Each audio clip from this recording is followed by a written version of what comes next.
What's going on, everyone? I'm just a typical, average American here today to react and enjoy the top 10 British news fails. Oh boy, some fails. You know, I guarantee you, as British news fails, I have never seen these before. It's unfortunate they were on the news, huh? That means a whole lot of people saw this stuff. I don't know if by fail it means this is going to be like cringy, embarrassing, all of the above. I don't have any idea what to expect, but it's fails. How bad could it be, right? For this list, we'll be looking at the funniest and most memorable times when things went horribly wrong on live British news shows. Right, live Number television. 10, making a splash. BBC sports presenter Mike Bushell is used to making the odd blooper, having previously slipped across an ice curling rink and taken this painful tumble from a horse. At the turn, I did clear 3 meters, but without the horse. A soft landing Whoa! and 2... Whoa! Oh, I was gonna say, like, you know, ice skating around and, like, falling. Falling during the live news broadcast, skating and falling. That's fun, that's innocent. Like, everyone's like, oh, ha, ha. Falling off of a horse? That's, like, actually dangerous. So, I'm guessing he was, like, fine. So it was all like, haha, okay. But this was probably scary. And this isn't even the fail that we're talking about. exuberant boxer dogs. But his most memorable gaffe came in 2018 when he interviewed 5 England Commonwealth Games swimmers in Australia. Having decided to ask his questions from inside the pool, disaster is about to strike when he tells us he needs to be careful. This is what you get for, like, coming up. You're trying to be fun. You know, I appreciate this. He's trying to be fun. Like, oh, let's do the interview in the pool. I'll be in the pool. Okay, what's about to happen, man? All right, I'm going to rewind it a little bit. Needs to be careful. Congratulations. I didn't see the step. Unsurprisingly, the interview soon had to be cut short because Bushell's microphone and sound pack were damaged. His pack went in. He doesn't know. We can't hear him now. Number 9, the... Okay, all right. That was kind of funny, but it also ruined the interview, so that's kind of unfortunate. Okay, not too bad so far. 9, the Ayawade interview. Krishnan Guru Murphy has built a reputation as a combative interviewer, but he met his match in 2014 when he quizzed comedian Richard Ayawade. If you were asking yourself a question now, what would it be? I mean, couldn't you get anyone else to come? Perhaps that would be the question. Ayawade skillfully sidesteps every question on topics ranging from racial diversity to whether he considers himself a role model. You're not going to go... Couldn't you get anyone else to come? That's kind of like a burn on the interviewer, but it's also like a self-own. Like, I'm the best you could get to come, man. Come on. Go there as a subject. How do you mean? To whether he considers himself a role model. You're not going to go there as a subject. How do you mean go there as a subject? Well, do you... Do you go there as a subject? I do. He then turns the tables on Guru Murphy by getting him to answer the questions before referring to the interviewer's embarrassing 2013 encounter with filmmaker Quentin Tarantino. Oh, He was boy. outraged that he could not advertise his film, and that I thought was very interesting. The best is yet to come, though, with Iowa. Okay, so I feel like you kind of have to be have some sort of awareness or appreciation or watch British news to fully get this one and why it's like a fail. Because I'm not familiar with either of these individuals, but apparently the interviewer is like very combative, like historically, and the comedian, I think he's interviewing, is like trying to own him. Ayawade finishing the conversation in brilliantly deadpan style. But Richard, thank you very much indeed for coming. Don't thank me, I've done nothing for you. Number 8, the break-in. Okay. Who did the fail there? Are they trying to say the interviewer did a fail? Because he wasn't able to, like, have that gotcha moment with the other guy? Is that kind of what this is? Thank you very much indeed for coming. Don't thank me, I've done nothing for you. Number 8, the break-in. In 1988, the UK passed a law limiting LGBT rights that came to be known as Section 28. It sparked protests across the country, including a 20,000-strong march in Manchester and this notorious break-in at Television Centre. In the House of Lords, a vote is taking place now on a challenge to the poll tax. Tory rebels have said... What? Just as the live light goes on, 3 activists burst into the studio and shout slogans before handcuffing themselves to equipment. What? I had no idea. I had never heard about this. You know, you got to give them kind of like props in a way, because if they're trying to like get their statement out, breaking into the live news broadcast and shouting, and they actually got like their words on the air for a second, and then they're like, "Get them out of here!" They just handcuff themselves onto the place. Wow. Okay, that's passion right there. While Sue Lawley continues resolutely to read their headlines, Nicholas Witchell tackles one of the women off camera before sitting on her until help arrives. The protesters were later released uncharged. And I do apologise if you're hearing quite a lot of noise in this studio at the moment. I'm afraid that we have rather been invaded. No. We've been invaded. They actually kept the broadcast going. I don't think they would do that now. That is such an old school thing to do. It's like, I think the broadcast would be shut down for safety reasons if someone broke in, even if they were like a protester or something. And then you could hear them like in the background, and they kept the news going. Wow. Number 7, hello? The transition from news to weather is often a source of bloopers, particularly when the camera switches unexpectedly. I've just seen Thomas Schaffenacker preparing for it, so I'm not in touch. What? But for this list, we've gone for this 2018 blunder. What did he just do? Did he just put his middle finger up? Top. He did! He did! What are you doing? What? Was it like an inside joke? He was like joking with the anchors? And then it changed to him? Wow, but that's not even the main fail here, right? Oh. But for this list, we've gone for this 2018 blunder when technical issues cut short a piece about China to show meteorologist Thomas Schaffenacker doing, well, not much actually. Hello? Hello? There's time for him to wander off screen, pick his nails, and by the end of the clip, he looks so unimpressed, you'd think he'd been stood up by a date. It's just him again. So he gave the middle finger, that's fine. That's not where it ends. They just show him doing nothing for a while. It's okay, Thomas. You're not as alone as you think. Oh, man. Poor guy.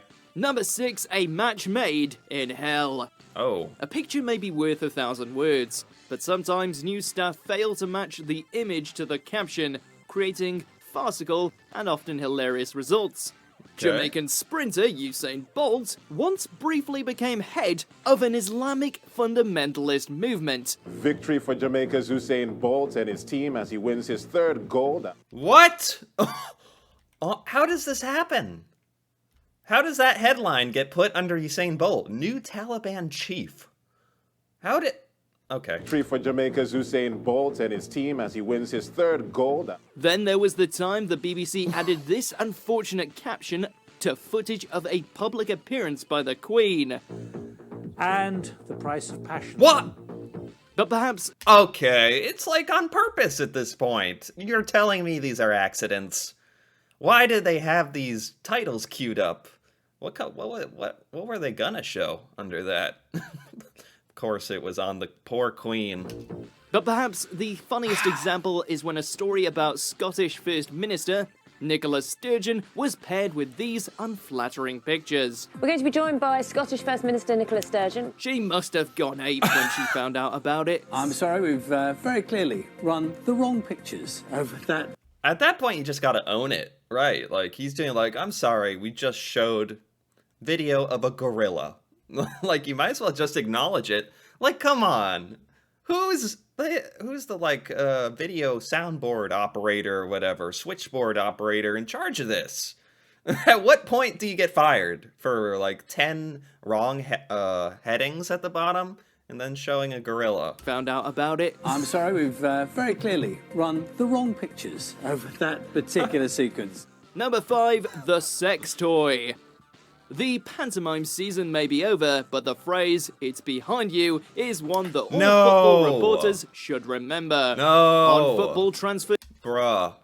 Oh, I was actually wondering what this was gonna be, and I was like thinking, this is dangerous having the live people behind you, and then sure enough, there you go.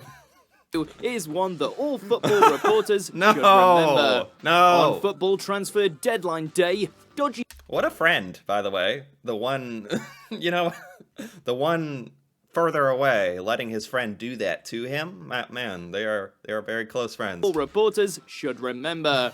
On football transfer deadline day, dodgy props were once as much a tradition as desperation buys. Oh, with no! This incident at Aston Villa making headlines for all the wrong Why did they have that with them? What?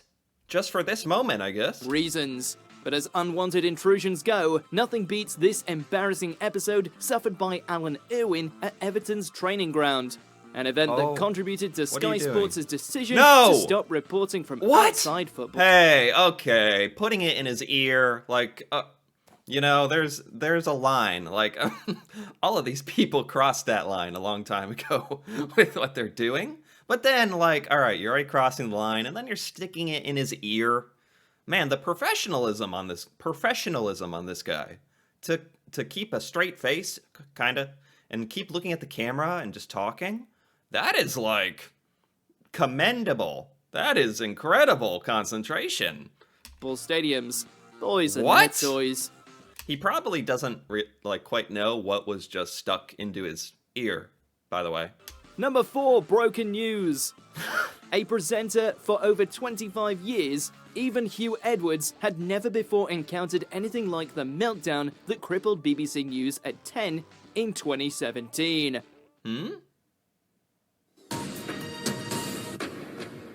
After a technical fault before the program started, viewers were bombarded with a series of random images, then shown pictures of the newsreader sitting in silence at his desk. Breaking news! It's just a random picture. Breaking news. Everyone. And it's just random photos and a guy doing nothing. Yep.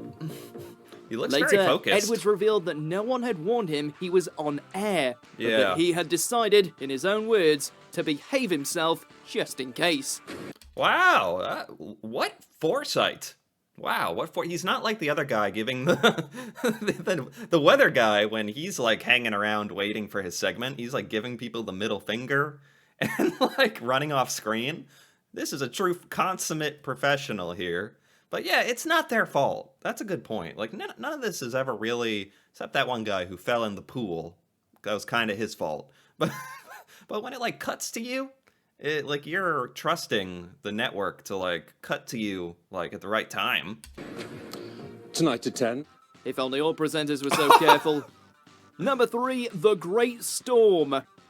In the most infamous weather forecast in British history, Michael Fish casually dismissed a viewer's concerns about an approaching storm.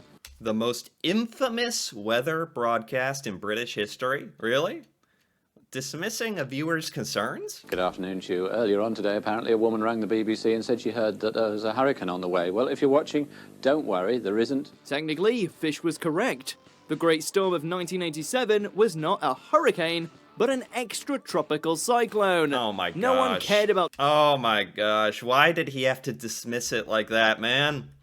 Oh, so he was like dead wrong. This woman had actually called it perfectly.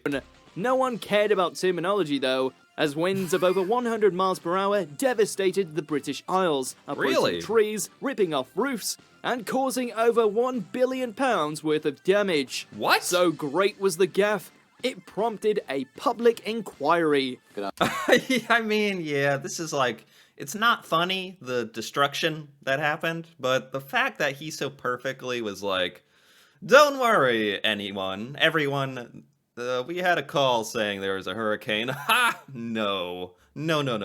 Like, if he had just not brushed it off like that, but it is kind of funny. Good afternoon to you. Well, the good news is that the worst of the strong winds is over now. It's blown itself away into the North Sea.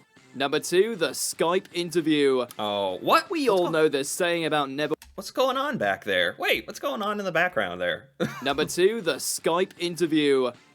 We all know the saying about never working with children or animals.